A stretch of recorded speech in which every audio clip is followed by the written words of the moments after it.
If you want to see Barbie with no expectations because it's way more enjoyable that way, please pause this and come back when you've seen it, just giving you a heads up. I want Barbie to win Best Picture. I believe that a film that appears simple at the very surface and in your face, but is thoroughly complex in how it handles both philosophical and real issues, deserves this prize of honor. Whether or not you hold it in high regard isn't the point. It is a meaningful event for the industry, but whether the public at large cares is a different story. I don't feel much of a need to go through everything about Barbie, but I'll give you the greatest hits. I think it has something for everybody, which I didn't think it would since I was used to direct-to-video Barbie productions. The script appears simple, but there are a lot of layers in there. The cast really brings it alive in their performances. These aren't naturalistic humans. These are ideals personified, and a representation of what girls can aspire to be as they grow into adults. And then there's Ken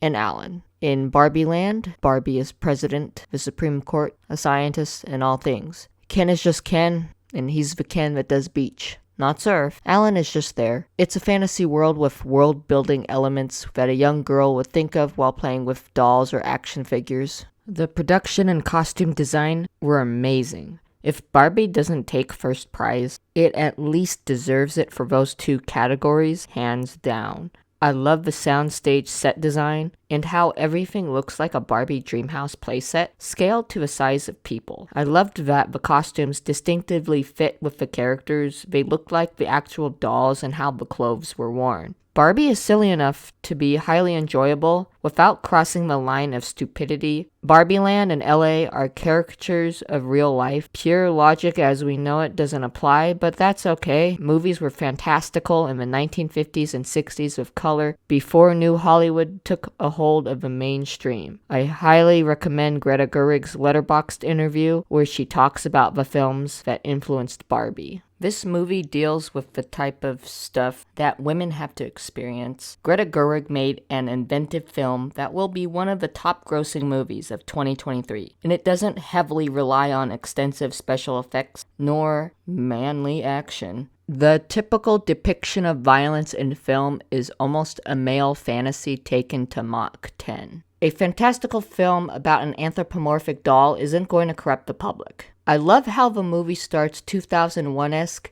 in the least subtle way possible with Dame Helen Mirren's narration. If you've seen Documentary Now, you know what I'm talking about. It's that serious introductory narration that is supposed to provide gravitas to one of the mockumentary episodes. It is played straight, so that's why it works there and here. The narration states that dolls prior to Barbie were babies to nurture girls into future mothers, but Barbie was a career woman who could be anything. When the girls are shown a Statue of Liberty-sized Barbie, played by Margot Robbie, who is also the stereotypical Barbie, they toss and destroy the baby dolls. This is akin to when humanity discovered violence and first killed one of their own in 2001. The humor is unexpected and it works because everyone commits to it. There are times where stereotypical Barbie uses complicated language, but it's explained that her human, played by America Ferrera, is creating different ideas of Barbie, such as questioning death and possessing cellulite. It's not the perfect Barbie. It's imperfect Barbie, which would be more realistic. The Kens are hilariously ignorant that it's believable. This movie could have fallen apart in less capable hands because it balances and walks on a thin line of emotional truth and humor. It's about time that we get some lightness in film back again. This movie does an excellent job blending it all together to make it an original delight.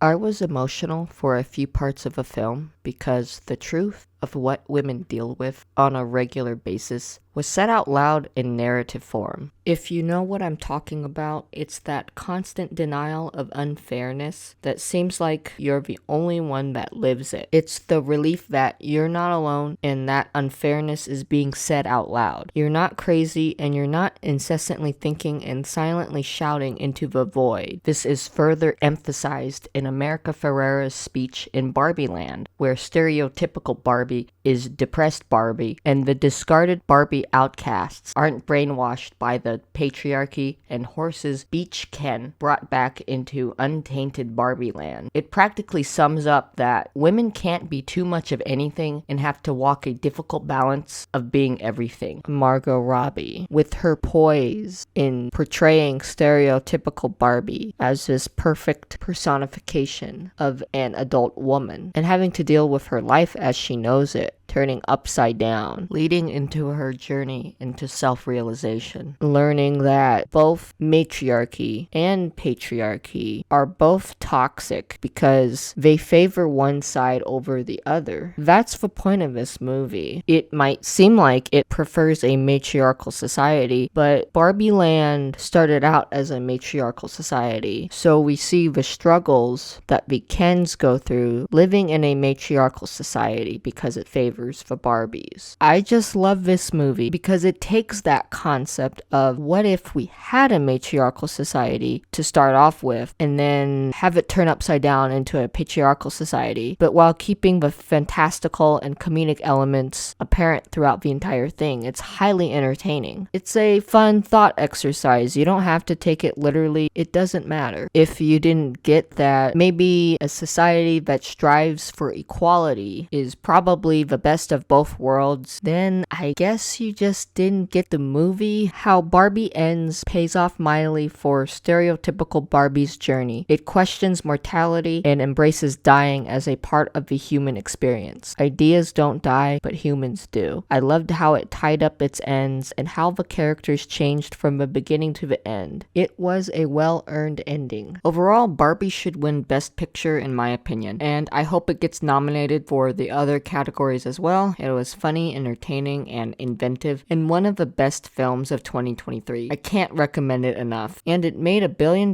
worldwide as an original idea using a pre-existing IP, but taking bold directions and risks to make it cohesive and comprehensive.